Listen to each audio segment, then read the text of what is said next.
ఈరోజు ఒక చిన్న పిల్లలకి పనికొచ్చేటువంటి ఒక చిన్న కథ ఒకటి చెప్తాను.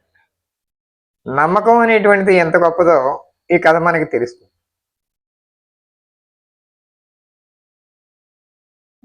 ఒకనాడు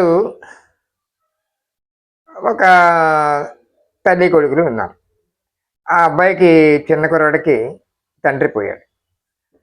ఒక రోజున రోజు స్కూల్‌కి వెళ్ళమంటే మారం చేసేవాడు.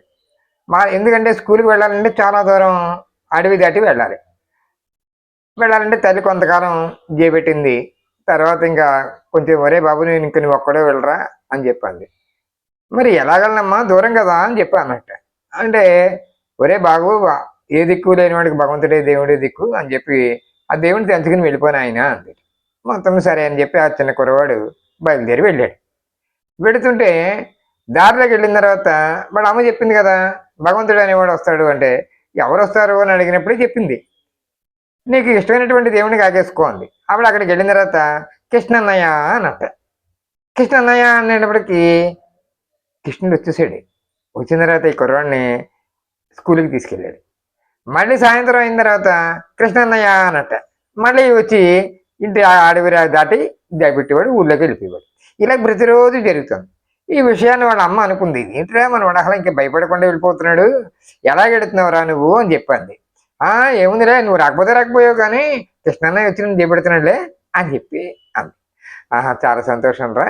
ఊరికే ఏదో సరదాగా వెళ్తున్నాడేమో" అనుకున్నాను. కానీ ఒక రోజున ఆ మాస్టర్ ఇంట్లో వాళ్ళ అమ్మాయికి పెళ్లి జరగడానికి ముహూర్తాలు పెట్టుకున్నారు. పెళ్లి రేపు జరగబోతుంది. మాస్టర్ అన్నారు, "ఒరేయ్ అబ్బాయిలు రేపటి నుంచి మీరు అందరూ కూడా కాస్త మాకు కావాల్సినటువంటి సామాను పట్టండిరా, అందరూ ఎవరికి తోచిన వాడు పట్టండిరా, మా అమ్మాయి పెళ్ళి" అని చెప్పాడు.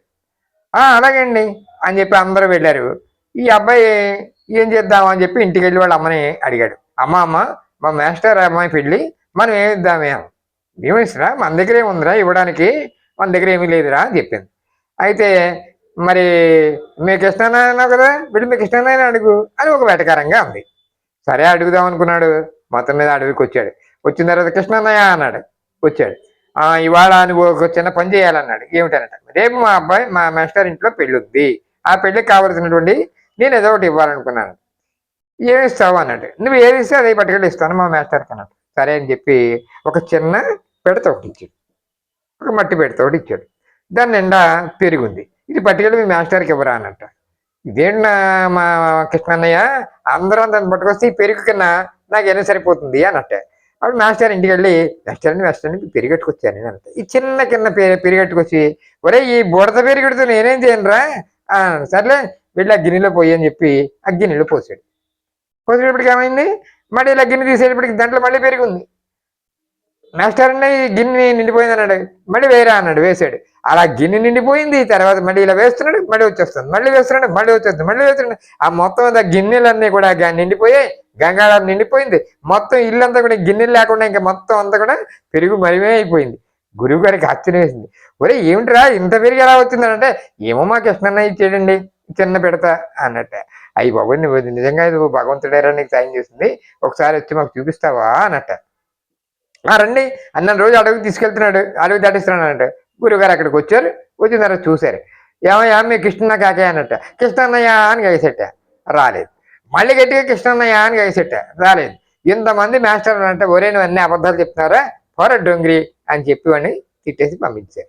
వీడు వాళ్ళందరూ వెళ్ళిపోయిన తర్వాత అయ్యి ఆడడం మొదలెట్టాడు. "కృష్ణన్నయ్య నువ్వు అన్యాయం చేసావు" అన్నట్టు. అప్పుడు కృష్ణుడు టింగ్ మళ్ళీ మురళి వాయించుకుంటూ వచ్చాడు. "ఏనాయనా ఏడుస్తున్నావు" అంటే "నువ్వు నా పరువు తీసేసావు, మా మాస్టర్ ఎదురకుండా నువ్వు కనపడలేదు, ఎంత ఇదైపోయింది" అన్నట్టు.